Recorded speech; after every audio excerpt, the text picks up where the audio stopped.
3 questions. I don't think we've been treated well so far. Would you mistreat people if you had control over them? You're here to witness the joining in matrimony of this man to this woman. Would you marry someone you'd met a couple of minutes ago because you were told to? I now pronounce you man and wife. Would you obey an instruction to electrocute a total stranger? In the history of humankind, there have been more crimes created in the name of obedience than anything else. The Human Zoo. Find out what you're capable of.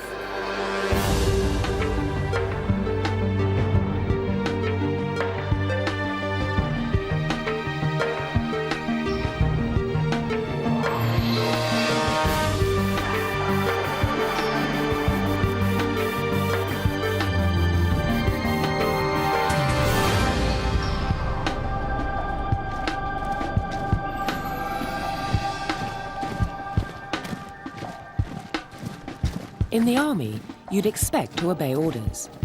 These soldiers are marching in formation because they've been told to. But unlike soldiers, civilians are rarely given orders. We're free to make our own choices. Or are we? This program reveals quite how far we're prepared to go if we're told to by whoever we think is in charge. And we'll be watching what happened in our human zoo when we unleashed the forces of power and obedience. The A's are in charge. Caroline did like a Jekyll and Hyde. I like power. She was hungry for power. It was quite frightening. I do like power. Carolyn is not only who she first seemed to be. Her eyes were sort of glaring. I'd sooner be up there than down at the bottom. By lunchtime that day, she had an empire. 5 foot minimum the construction's got to be. I think everybody has to obey and take orders from somebody. Higher, Z, higher, Z, higher, Z, higher, Z, higher. First, would you obey this man? He's Charlie, our actor, dressed to look like he's in charge, though he's in charge of nothing except a bogus uniform. We've brought him to Edmonton in North London, to the shopping centre, to find out exactly how obedient people are.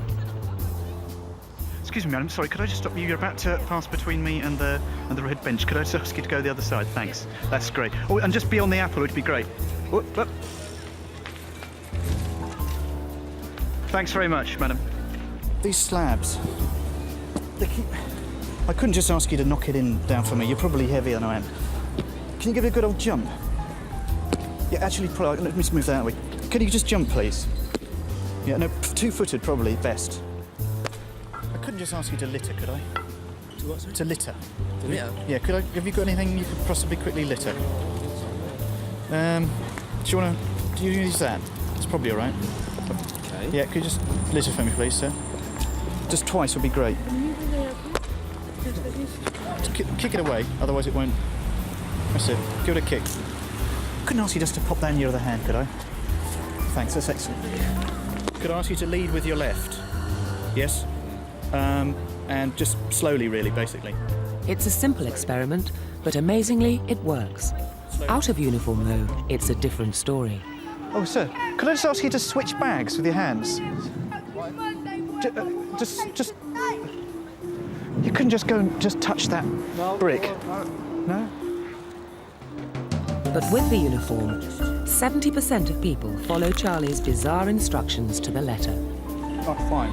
Give it one more, actually. The wind's a bit weak. That's it. You want my dental records here? That's proof enough that this is quality sweet corn. A bit harder, please, sir. He's in uniform. Stop the bag. So they obey. Which made us wonder, what would power and obedience do to our human zoo? It's the morning of day 3. 12 strangers have been living together in this isolated house in the Lake District, aware that they're taking part in a psychology program, but unaware that they're surrounded by 15 hidden cameras. Psychologists Phil Zimbardo and Mark McDermott have been analysing their behaviour, watching their every move on banks of monitors. On day 1, we watched them forming first impressions of each other and bond as a group of 12. But on day 2, We divided them into teams and watched rivalries develop. Last night, the A team humiliated the B team with a menial forfeit. This morning, we're raising the stakes. We'll announce a winning team at the end of the day, and during the day, we're going to watch what happens when one group of people is given power over another. I want this clear, very clear. The A's are in charge. So that means that inside the house and outside the house, the A's are completely in charge of what happens. What are we doing? We'll make the decision. Managers We don't want you to usually make lead by any example. decisions today. That's our job. Immediately, the A's, wearing red, have a dilemma. Yesterday, the B's washed up all day. Today, it should be the A team's turn, but now they're in charge, they decide to have a rethink in private. If I'm managing this situation now, I would have them to do the dishes, they would go and do the dishes, and they'd even sort out that, and we'd go and take a chill and let's discuss the rest of the day. Is that your decision? That's my decision. Okay, what about you, mate? What do you reckon? I'll roll with that. That's my decision, that's what I would do as a What would you want to manager. do? The situation that we're put in, you know, there were 12 of us and we were all living in each other's pockets, and then the situation just took over and we kind of adopted those roles that we were given, and some people adopted them more than the others. When the red team were given the management role, Caroline did like a Jekyll and Hyde. She just turned just like that. She was become really domineering and sort of overpowering and wanted to sort of make us the downtrodden, if you like. She was really sort of revelling in the leadership role. May not even need all of you to tell them. You remember when we first met Caroline in the opening scene, she came in, she sat down, she was very pleasant, cordial, but really faded into the woodwork, had very little to say. People didn't respond to her very much, but now she is suddenly a dominant figure. Caroline was the first to arrive at our human zoo. She's 33, married with 2 children, and owns a hairdressing salon. On her application form, she described herself as a remarkable person. To start with, she was unremarkable. There really is too many chiefs and not enough Indians. And not enough people are prepared to just stand back and relax for 5 minutes and let somebody take charge, somebody else take charge. Until the evening of day 2, when she had her first taste of power, and the remarkable Caroline started to emerge. That was the highlight of my couple of days, that the winning and getting them to clean my boots. That was really good. And Yes. it's going to make you see... Caroline is not only who she first seemed to be. She now shows herself to be capable of other kinds of behaviour too, given the right context, the right situation. Right. Now that she's given that power, we see another side of her emerging. You've all got a blue hat. We don't have to wear it. You don't have to wear it, but it's advisable to take it. You don't have to wear it, all right? I'll give that. It's 9 a.m. on day 3. The A team are in charge, and Caroline's in her element. So here's Caroline imposing yet another kind of control, telling the Blues that they have to wear their caps. When Caroline walked in the room and said, you know, we're managers now, basically, we don't wash up, you go and wash up, my initial reaction was, toss that, basically. Her eyes were sort of glaring, you know, we'll make them do the washing up. Do you notice that certain members of the management have a lovely, great big smirk on their face? Oh, definitely. Caroline not only has become dominant, she's the only one who comes in to oversee them, to be sure that they're doing their job. It's kind of like seeing the slaves in the field. It's one thing to know they're out there, it's another thing to be there overseeing them. So Caroline's taking a special delight in the power she has to control behavior, and she's now seeing it in action and saying, I give an order and they're following it. Right, we've not got very long. What are you going to do if someone has a tantrum and needs to do it? How are you going to deal with that as a management? Throw them over the mountain. I see it every day at work. I see people that have worked alongside me on the shop floor, and they've been promoted, and they've just changed, you know, just like that. The Reds are going to have to justify what was really an unfair decision, given that the Blues cleaned up. They could have said, well, we'll help you, or we'll all do it together, which would have been the most reasonable thing. If we're thinking fair, then we're not doing our job properly. Whether you like it or not, you've got to take control when you're making a management decision. It isn't nice, but you've got to take control, haven't you? Somebody's got to be the bad guy, innit? And I can handle being the bad guy. I'm happy at the top end of the scale. I'm happy at the bottom end of the scale. If I'd sooner be at the top. Once you get to the top, you really haven't got time to be doing all the trivial little jobs. Anyway, people at the top, they don't have time to do all the trivial jobs. Caroline seems to have taken to her managerial role like a duck to water. But the B team have adopted their role as subordinates just as readily. Amit, can you sort out a spokesperson for your group and let us know? There he is. Are you the spokesperson now, then? I'm the union leader. Right, but I'll be back. I gotta get ready. If that's okay with you, sir. That's fine. We'll get on with you. For now, the B team are obeying the A team, and the A team are obeying the rules of our human zoo. Obedience seems to come naturally. So we decided to test how far people would go. What would be a totally inappropriate thing to do just because you're told to?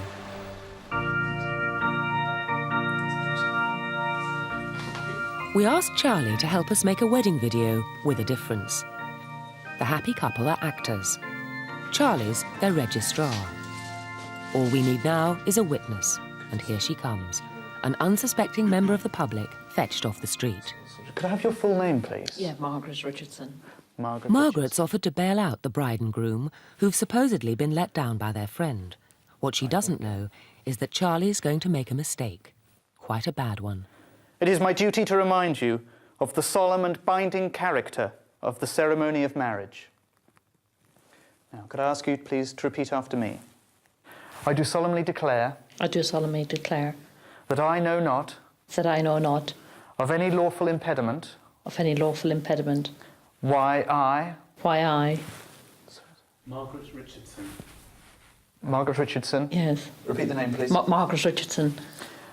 May not be joined... may not be joined... in matrimony... in matrimony... to Peter Roy Edmonds... to Peter Roy Edmonds. Probably initially I thought something was wrong when I started to actually say the vows. And then I really realised something was wrong when I began to place the ring on the finger. Place the ring on his finger. I suppose I was just standing there and everybody seemed to be in agreement with what was happening. And I was just told to do it. And for some reason I just did. Perfect. So did Eric Taylor. And could you repeat after me? I call upon these persons here present... I call upon these persons here present... to witness that I... to witness that I... Eric Taylor... Eric Taylor... do take thee... do take thee... Julianne Gillett... Julianne Gillett... to be my lawful wedded wife... to be my lawful wedded wife. He was putting the words into my mouth, you know? He was saying that I was to say this and I was to say that, and I was thinking that I'm the witness and the groom ain't saying nothing. Do take thee... Sorry? Do take thee... do take thee... Peter Roy Edmonds... Peter Roy Edmonds... to be my lawful wedded husband.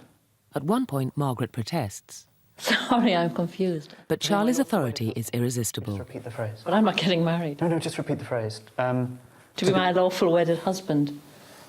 When I looked confused, the response was that I was confused and not the situation. I now pronounce you man and wife. You may kiss the bride. I was just aware that this man was telling me to do this in a very sort of definite way. And there didn't seem to be an option. I'm not quite sure why. Julianne Gillett and Eric Taylor, you have both made the declarations prescribed by law and have made a solemn and binding contract with each other in the presence of the witnesses here assembled. I now pronounce you man and wife. When he said that we are actually married, I was scared. I was heading out the door. Congratulations, sir. Congratulations. May kiss the bride. Yeah. Congratulations. Thank you. All right, is that me? Thank you. Yes, you're now married. Well done. Mr. and Mrs. Taylor. Yeah. You two are married, are you? Oh. I'm the witness. Ah. I thought there was something going wrong here. Ah, you did put the ring on the... Yeah, but I thought I'm the witness. Oh. Ah, I have married you together. Is this going to be a problem? Oh, yeah. Well, why do they go along with it? It isn't as though he's wearing a uniform this time. But here we have a situation which we're familiar with. It's the registry office, the flowers, the table, and so on. And in that situation, we're used to people feeding us our lines. They realise something is wrong, but he reassures them. He reduces their uncertainty. And it's like when we're children. Adults give us rules, and that helps us to reduce our uncertainty as kids.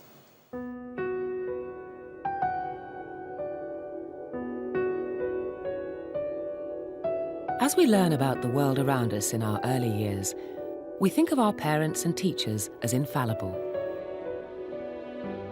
They become authority figures whose word is law.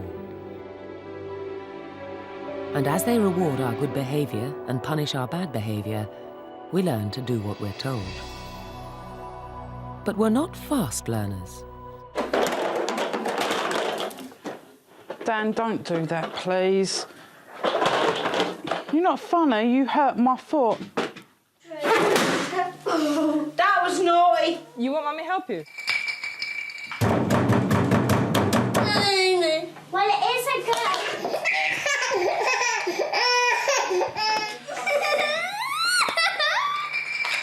Hey.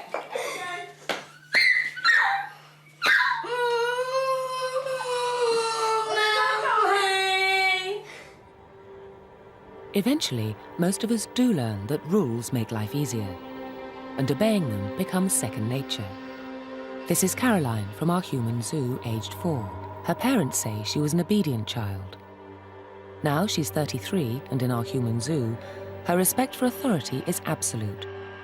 But respect for her is dwindling. In part 2, it's war. 5 foot minimum the construction's got to be. She was kind of like this cutthroat dictator that was just like, do this, don't argue. Do this and do that and do this and do that. And I thought, hello, you can't make us physically do it. They couldn't see further than the noses what they were supposed to be doing. The motivation. I don't think we've been treated well so far. I wouldn't like to get on the bad side of her. Oh, I thought they were pathetic, absolutely pathetic.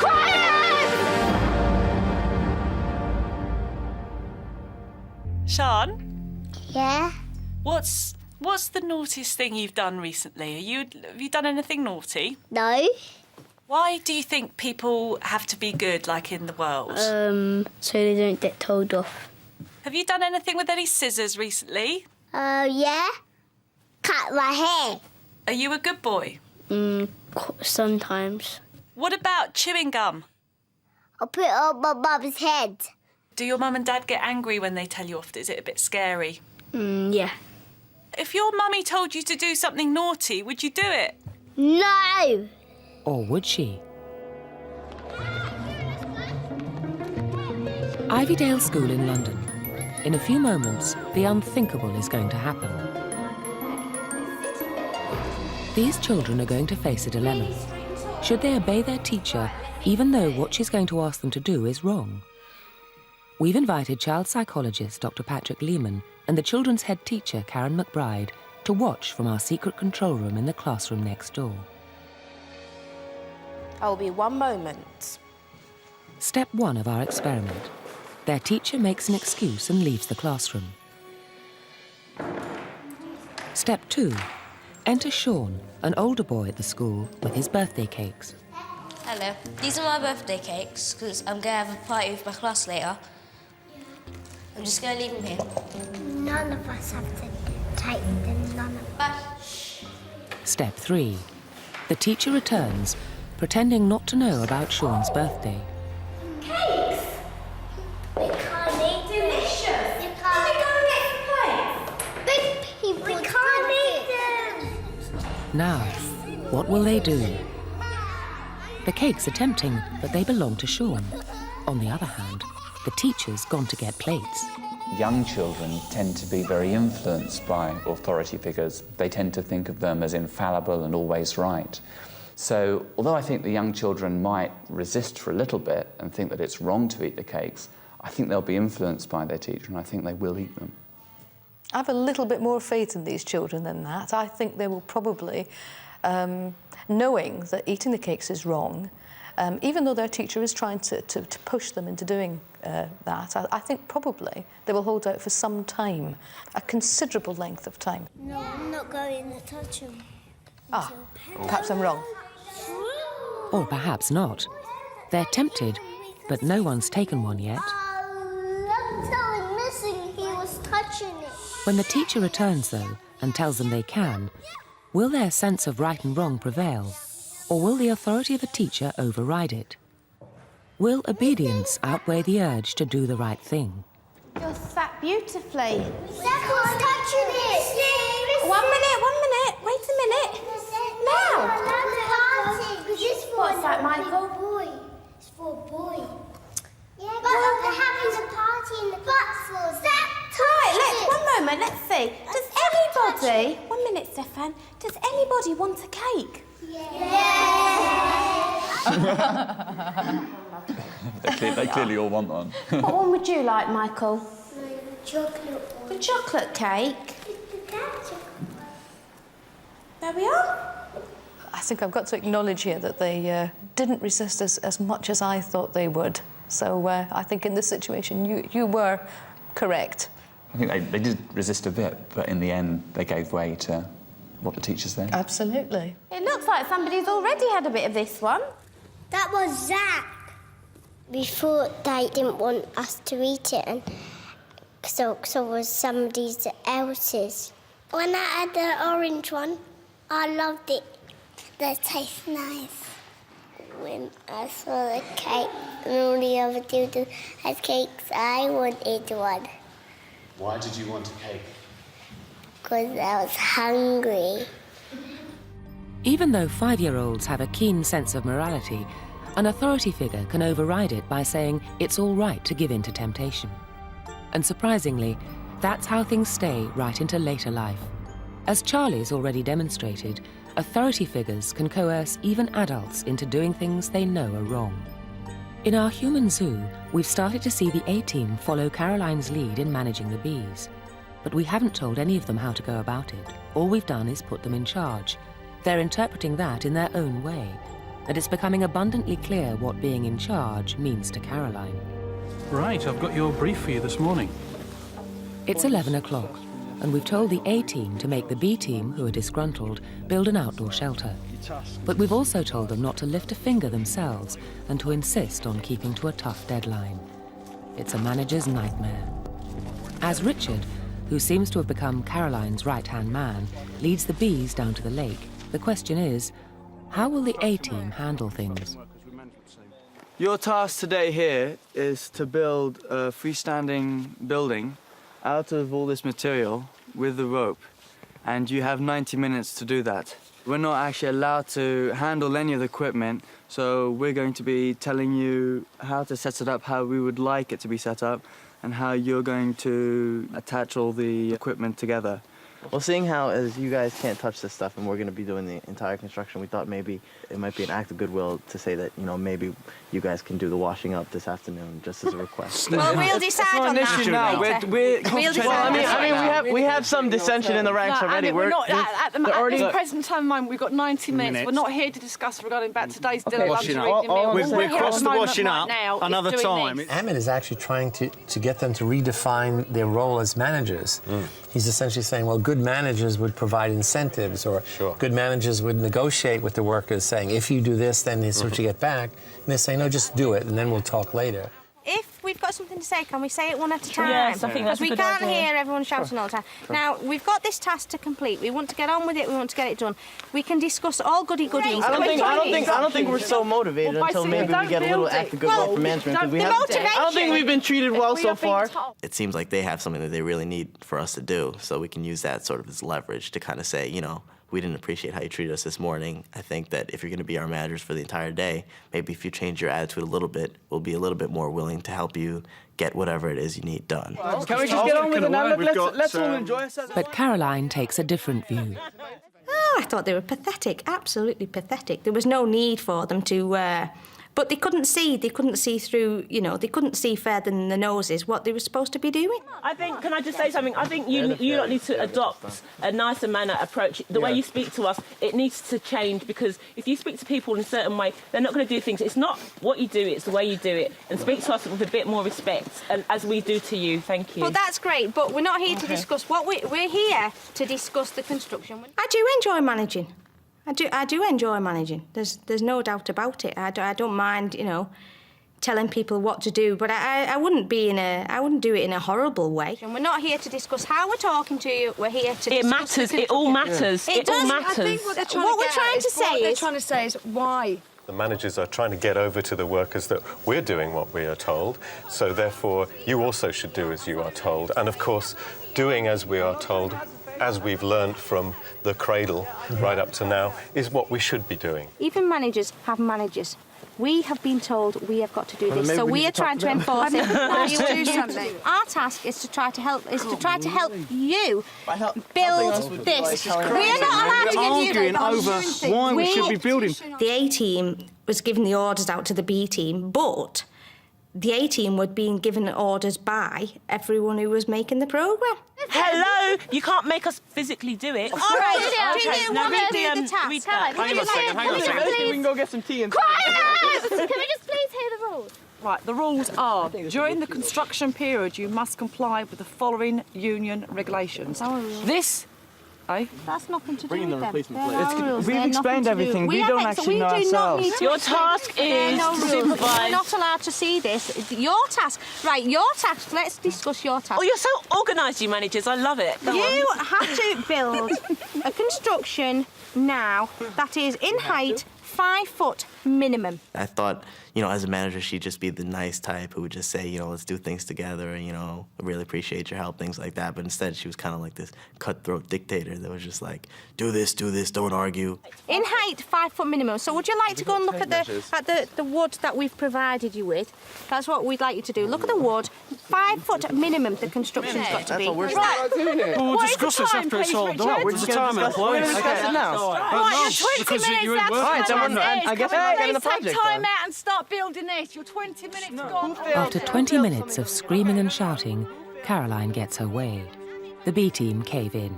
Let's just get the thing up and go home. I mean, I'm definitely going to do it. We should definitely go back. And finally, nearly 2 hours later, a shelter of sorts is assembled. Okay, so George, you want to take that corner? Everybody. 1, 2, 3. You gotta go. It's standing. It's standing. Caroline and her A-team colleagues may have been unfair, but the B-team ultimately did as they were told. People accept even unjust authority. A point strikingly proved by a controversial experiment conducted in the 60s at Yale University in the United States. Psychology professor Stanley Milgram was trying to understand why during the Holocaust people had obeyed immoral orders. He set up an experiment in which there was a teacher and a learner, and apparently the teacher, who was the real subject of the experiment, was giving severe electric shocks to the learner every time the learner made a mistake. That is incorrect. This one will be 195 volts. The learner was hidden from the teacher by a partition. Of course, this was all a simulation, nothing was really happening. But the learner made very convincing sounds of pain as the shocks increased. This will be at 3:30. And Milgram found, surprisingly and rather horrifyingly, that the majority of people would actually go right to the very highest level if there was some pressure from a man in a white coat who said things like, "It's absolutely essential that you continue. Continue, please. Let me out of here. My eyes bother me. Go on. Let me out. In fact, about 65% of the people who he studied, who were normal volunteers from the ordinary population, actually gave the maximum number of volts. This man was one of those 65%. This one will be 195 volts. The correct one. Let me out of here. Slow. Dance. Let me out of here. My eyes bother me. Let me out of here. You have no right to keep me here. Let me out. Let me out of here. Let me out. Continue, please. Let me out of here. My eyes bother me. Let Go me on. out. Let me out. Responsible for it. Red. That is incorrect. This will be at 3:30. The correct phrase is rich Let me out of boy. here. Let me out of here. My eyes bother me. Let me out, I tell you. Let me out of here. Let me out of here. You have no right to hold me here. The next phrase is Let me fast. out. Let me out. Let me out. Let me out of here. Let me out. Bird, Let me car, out. train, plane.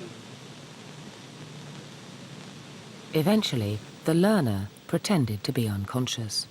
Continue, teacher.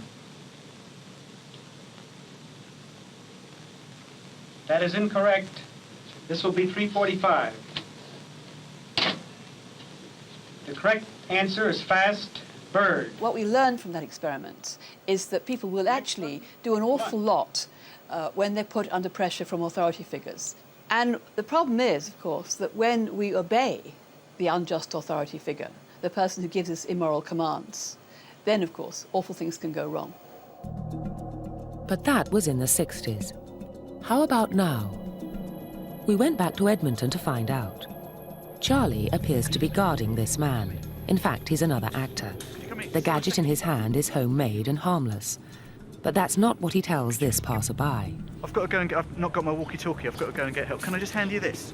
Now, don't... It's just precautionary, right? Now, that's... No, it's perfectly safe. If you touch it on him, it'll give him one hell of a shock. It's 40,000 volts. It'll disarm him. Beyond that, it'll... But, now, if he moves... I use this. If he moves, you use that, right? I won't get in trouble. No, you won't get in trouble. You've got my word. Don't move. It's a bizarre situation for the passerby. He knows nothing about Charlie or his supposed suspect. Is he really prepared to administer an electric shock? Look, he's not around anymore, all right? So I'm just going to make a move, all right? No, don't. Look, honestly. Don't do that. Stay there. Fucking Do it again. Good idea. Sit. This man wasn't alone. Half the people stopped by Charlie reacted the same way. Told you to sit. It's disturbing that ordinary people can get caught up in situations where they do things that they normally regard as immoral or unacceptable. An authority figure asks you to inflict pain on somebody, and it's very difficult to refuse. And this is the kind of situation where unjust authority can gain power, and some very distressing consequences can come out of it. Like, for example, the distressing rift that's widening between the two teams in our human zoo. Neither group's happy, not the downtrodden Bs, nor the powerful As. But the spirit of the Bs is about to improve considerably. In part 3, revenge. Okay, guys, this is the deal, right? Blue casserole, red casserole. Just thought it was hysterical. So enjoying this, you know that? I wanted one up on them. I think a lot of them feel quite bitter. Now we had the chance to do it. I don't have any trust in them to cook my dinner. It's like, okay, we're going to cook for you. I hope you choke on it. In our human zoo, Caroline's continuing to insist on obedience from everyone, both the B team and her own team. Nobody likes to particularly give orders and instructions, but you've got to give orders and instructions to get the job done. Right! This is the way she's interpreting her role as manager. In her mind, what's the point of power if you don't exercise it by making sure your subordinates obey? Underneath! But what does this approach lead to? We're about to find out, courtesy of Jane Elliott. She's an ex-school teacher who now runs workshops on prejudice. What they're really about, though, is how tempting power can be and how tempting it can be to abuse it. When I do this workshop, I see the worst of people. I see their willingness to go along to get along. And I also see people who enjoy being on the top. You people get in here and sign in now. These 24 volunteers don't know it yet, but within the hour, Jane will have turned them against each other. Half of them will be made subordinates and the other half her allies. She starts by dividing them into two groups according to eye colour. Blue-eyed people like this man are made to wear humiliating collars. Now take all your junk and go over there until somebody takes you where you belong. And sent to a locked holding room. Those with brown eyes are treated like old friends. Hi, how are you? Oh, not too bad. You okay? Getting better by the minute, actually. The blue-eyed group are kept under guard. The brown eyes are encouraged to live it up a bit. The blue eyes are made to wait, while the brown eyes are converted into Jane's partners in crime. You people are all brown-eyed.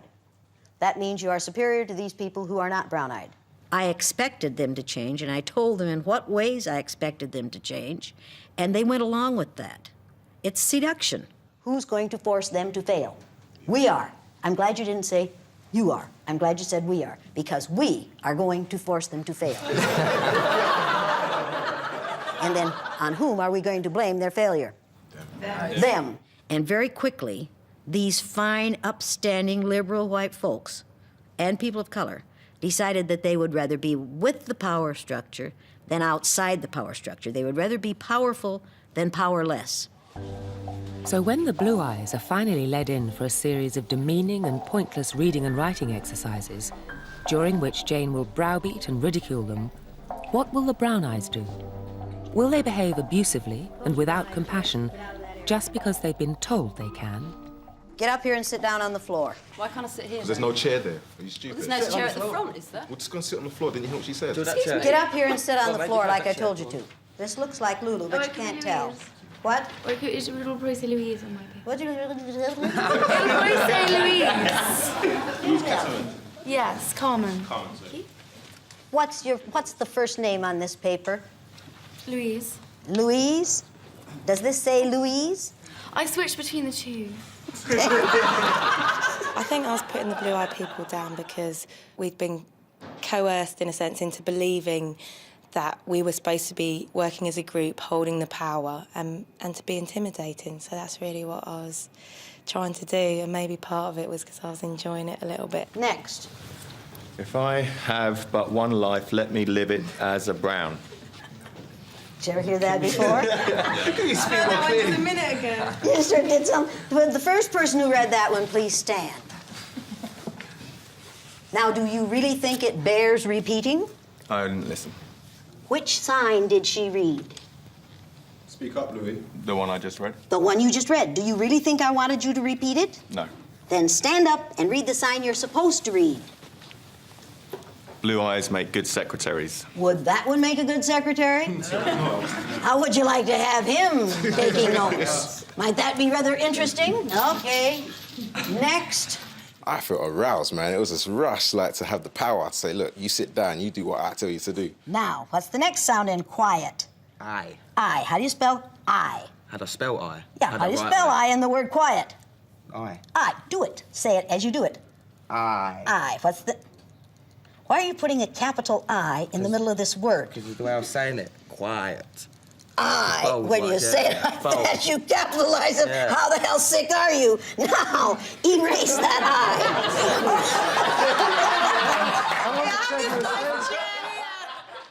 In the end, the Blue Eyes have their say.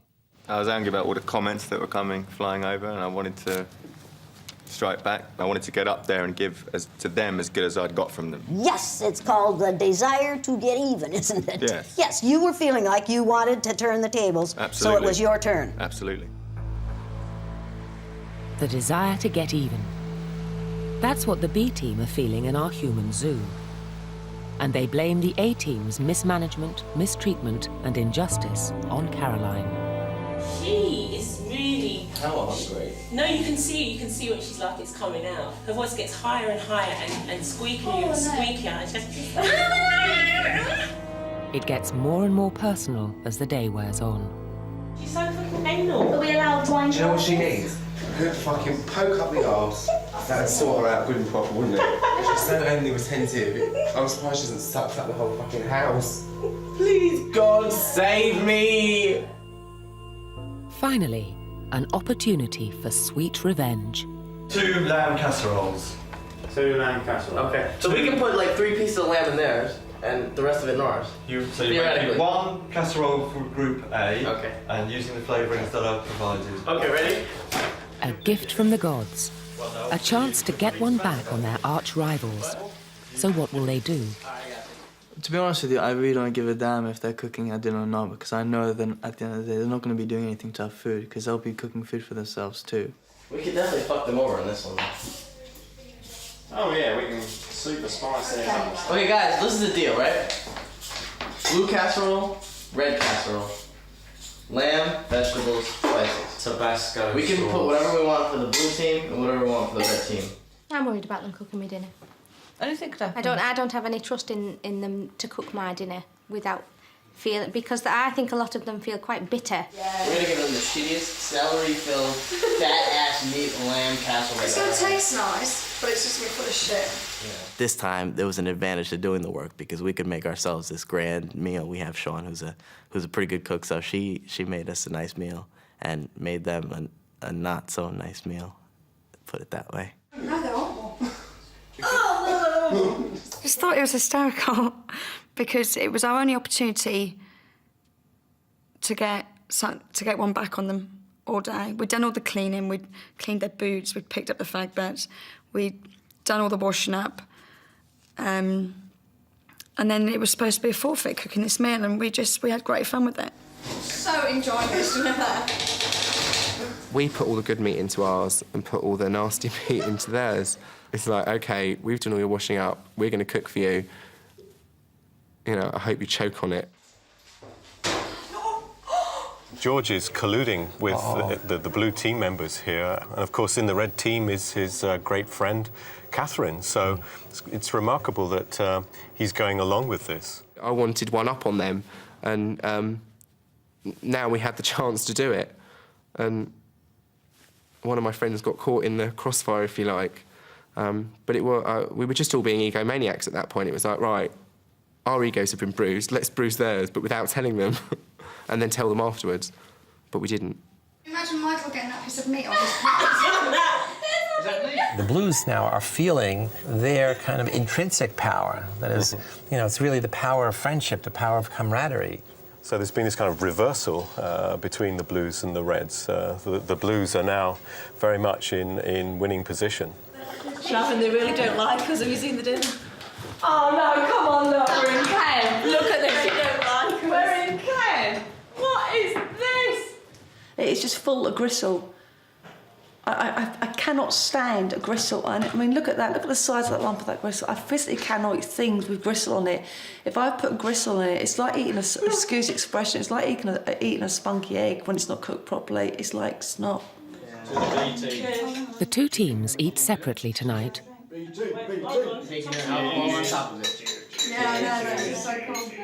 So that's a nice touch. Dave says cheers. And that act of toasting is, again, a nice act of bonding among them. Sure. Quite in contrast to what's happening in the red dining room, where all the heads are bowed and nobody is eating chinking in silence. glasses. I mean, it's remarkable. You would never know from this contrast that the Reds were dominant and the Blues were subordinate. And it's not just because of their revolting food. While the B team dine like old friends, the A team's falling apart. Michael's left the table to be on his own, and everyone else has left because Sharon and Caroline are quarrelling. But I didn't say anything about lagging to anyone. No, I said no. You I said to it. you, I suppose you're going to lag now. And he turned around and said, what's lagging? Unlike the Bs, the A team's rapidly disintegrating. It's as though they've let themselves down in some ways. Yeah, we often say absolute power corrupts absolutely. So I think Carolyn's, kind of irrational dominance has really worked to split up the group. And that they're not happy being the Reds. No. I'm not sure they'd want to be Blues, but it's certainly not enjoying their power. As it turned out in the end, I think the blue team ended up the better team because we just got on so well together. There was no bickering between us at all. The blue team pulled together like a union does. So when the underdog's being put upon, they pull together rather than disbanding, much like a union does. Nearly midnight, and some of the A team, Sharon and Michael, have become dejected and have gone to bed. But the 10 who are left will now regroup for a debriefing. 2 questions need answering. Which teams won the day, and which team will have to pay the forfeit of sleeping outside tonight? And in fact, in all fairness to the blue team, they've achieved more because they've demoralised the red team. Yes, I agree with that. We've demoralised. How have we demoralised? We've got 4 members. That's got nothing to do with us. How have we demoralised you when you have been management? We have been the ones that have done the washing up. When you first agreed to do the washing up, then when you got the management role, you decided no, the blue team will do the washing up. And also, we were segregated with rooms. We had the least comfortable rooms. We had to eat in the little room next to the kitchen. The scullery, as I like to call it. We had the scullery. We had to cook. And we also cleaned your boots yesterday, so we've demoralised. And picked up fag butts. So how the hell have we been demoralising you? Yeah, and there's 4 of you now, so So you're in management and we're the workers, yeah? But yet we've demoralised you. I don't see how that works. So explain yourself, please. Well, it just shows what poor managers you are, and if you've been demoralised by You guys had more arguments amongst yourselves. Yeah, you... The winners of the blue team. I was delighted at how Richard's face dropped because he'd convinced himself he was going to win. That was what pleased me. I was so pleased. It was like, yes, we've got you. Do you know what I mean? And it wasn't that we'd won, necessarily. It was that they were so gutted. Once you're up there and you get a feel for it, you don't mind staying there. It's hard to come down, and we had to camp out that night, and it was very hard to come down.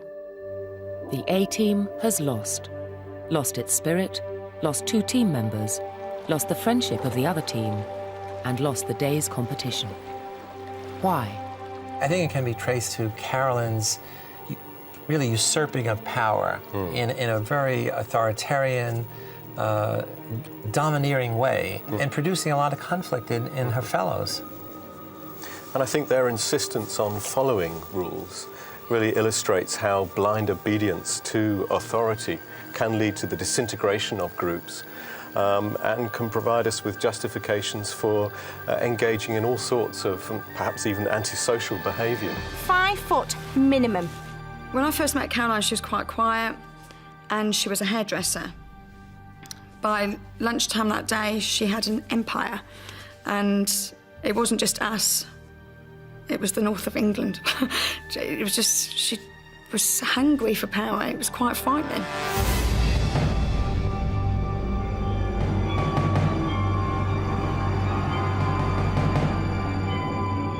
I think everybody has to obey and take orders from somebody, and there's people out there who have to give orders. Some people take orders better than others, and some people give orders better than others. She was telling us how she would never make tea for her people that worked for her. And just the way she spoke about things, I know I wouldn't have been able to work for her. I'd never expect to see that, you know, it was not necessarily aggression, but, you know, kind of like that strong-willed personality that she had towards the end. I would have never expected that from the first day or so. I'd sooner be up there than down at the bottom, definitely. Sooner be up the top end of the scale than down at the bottom. There was times when, you know, both myself and Tom actually said to her, look, you know, calm it down, don't get too excited about this, because they're going to take us to a complete and utter high, and then they're going to drop us. And I was sort of like expecting that. I was ready for that. I don't think Caroline was ready for that, to be honest with you.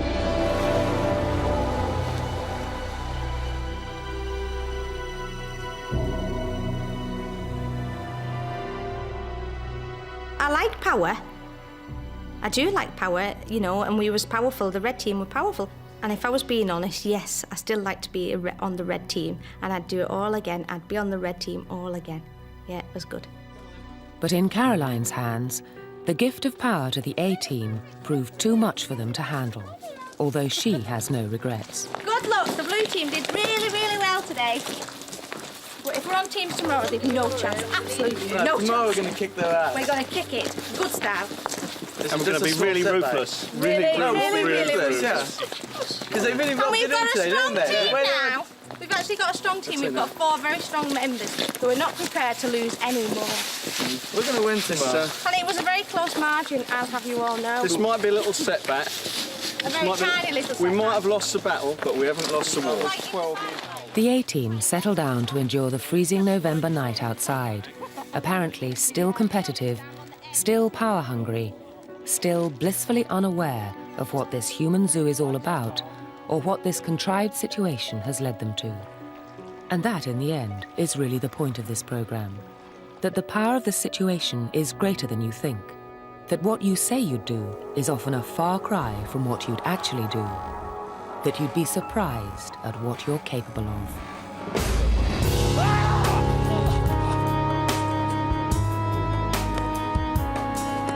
I now pronounce you man and wife. Help me. Help me, son. Please help me.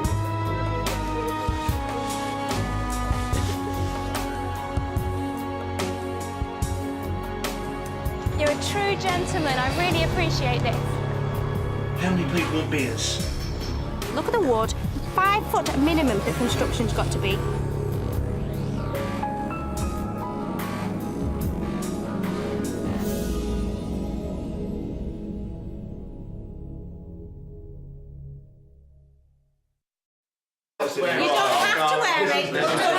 responsible to take it. You don't have to wear it, all right? I'll give that. It's 9 a.m. on day 3.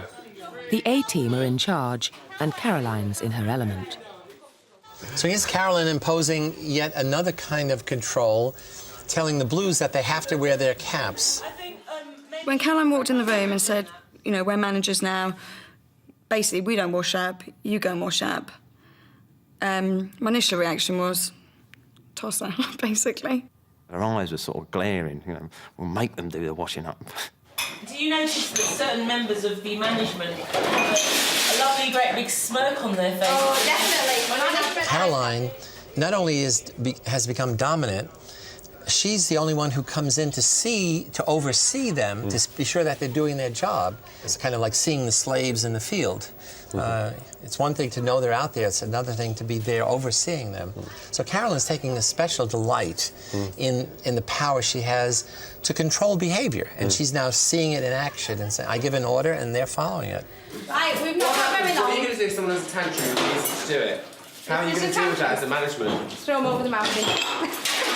I see it every day at work. I see people that have worked alongside me on the shop floor, and they've been promoted, and they've just changed, you know, just like that. The Reds are going to have to justify what was really an unfair decision, given that the Blues cleaned up. They could have said, well, we'll help you, or we'll all do it together, which would have been the most reasonable thing. If we're thinking fair, then we're not doing our job properly. Whether you like it or not, you've got to take control when you're making a management decision. It isn't nice, but you've got to take control, haven't you? Somebody's got to be the bad guy, innit? And I can handle being the bad guy. 5 foot minimum the construction's got to be. I think everybody has to obey and take orders from somebody. Higher, Z, higher, Z, higher, Z, higher, Z, First, would you obey this man? He's Charlie, our actor, dressed to look like he's in charge, though he's in charge of nothing except a bogus uniform. We've brought him to Edmonton in North London, to the shopping centre, to find out exactly how obedient people are. Excuse me, madam, sorry, could I just stop you? You're about to pass between me and the red bench. Could I just ask you to go the other side? Thanks. That's great. Oh, and just be on the apple, it'd be great. Oh, oh. Thanks very much, madam. These slabs, I couldn't just ask you to knock it down for me. You're probably heavier than I am. Can you give it a good old jump? Yeah, actually, probably, let me just move that way. Can you just jump, please? Yeah, no, 2-footed probably best. I couldn't just ask you to litter, could I? To what, sorry? To litter. To litter? Yeah, could I? Have you got anything you could possibly quickly litter? Do you use that? It's probably all right. Okay. Yeah, could you just litter for me, please, sir? Just twice would be great. Kick it away, otherwise it won't. That's it. Give it a kick. Couldn't ask you just to pop that in your other hand, could I? Thanks, that's excellent. Could I ask you to lead with your left? Yes? And just slowly, really, basically. It's a simple experiment, but amazingly, it works. Out of uniform, though, it's a different story. Oh, sir, could I just ask you to switch bags with your hands? Just... You couldn't just go and just touch that brick? No? But with the uniform, 70% of people follow Charlie's bizarre instructions to the letter. Oh, fine. Give it one more, actually. The wind's a bit weak. That's it. You've got my dental records here. That's proof enough that this is quality sweet corn. A bit harder, please, sir. He's in uniform. Stop the bag. So they obey. Which made us wonder, what would power and obedience do to our human zoo? It's the morning of day 3. 12 strangers have been living together in this isolated house in the Lake District, aware that they're taking part in a psychology program, but unaware that they're surrounded by 15 hidden cameras. Psychologists Phil Zimbardo and Mark McDermott have been analysing their behaviour, watching their every move on banks of monitors. On day 1, we watched them forming first impressions of each other and bond as a group of 12. But on day 2, we divided them into teams and watched rivalries develop. Last night, the A team humiliated the B team with a menial forfeit. This morning, we're raising the stakes. We'll announce a winning team at the end of the day, and during the day, we're going to watch what happens when one group of people is given power over another. I want this clear, very clear. The A's are in charge. So that means that inside the house and outside the house, the A's are completely in charge of what happens. What are we doing? We'll make the decision. We Managers don't want you usually to make by any example. decisions today. That's our job. Immediately, the A's, wearing red, have a dilemma. Yesterday, the B's washed up all day. Today, it should be the A team's turn, but now they're in charge, they decide to have a rethink in private. If I'm managing this situation now, I would have them to do the dishes, they would go and do the dishes, and they'd even sort out that, and we'd go and take a chill and let's discuss the rest of the day. Is that your decision? That's my decision. Okay, what about you, mate? What do you reckon? I'll rule that. That's my decision, that's what I would do as What a would you manager. want to do? The situation that we were put in, you know, there were 12 of us and we were all living in each other's pockets, and then the situation just took over and we kind of adopted those roles that we were given, and some people adopted them more than the others. When the red team were given the management role, Caroline did like a Jekyll and Hyde. She just turned just like that. She was become really domineering and sort of overpowering and wanted to sort of make us the downtrodden, if you like. She was really sort of revelling in the leadership role. May not even need all of you to tell them.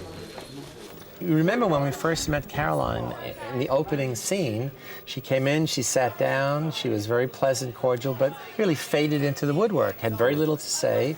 People didn't respond to her very much, but now she is suddenly a dominant figure. Caroline was the first to arrive at our human zoo. She's 33, married with 2 children, and owns a hairdressing salon. On her application form, she described herself as a remarkable person. To start with, she was unremarkable. There really is too many chiefs and not enough Indians. And not enough people are prepared to just stand back and relax for 5 minutes and let somebody take charge, somebody else take charge. Until the evening of day 2, when she had her first taste of power, and the remarkable Caroline started to emerge. That was the highlight of my couple of days, that the winning and getting them to clean my boots. That was really good. And It's gonna make Caroline is not only who she first seemed to be.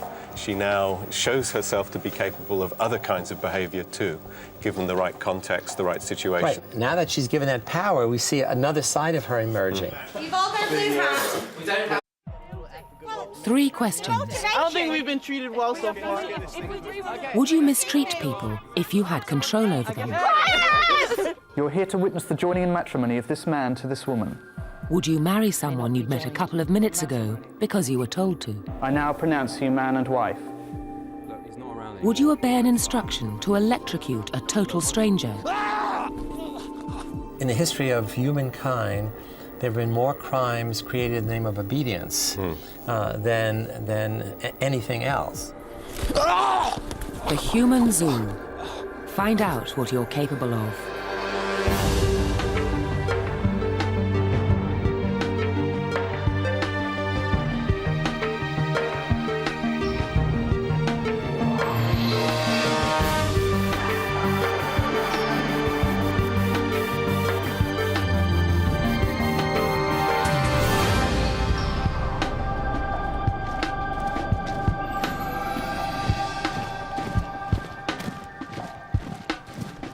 In the army, you'd expect to obey orders.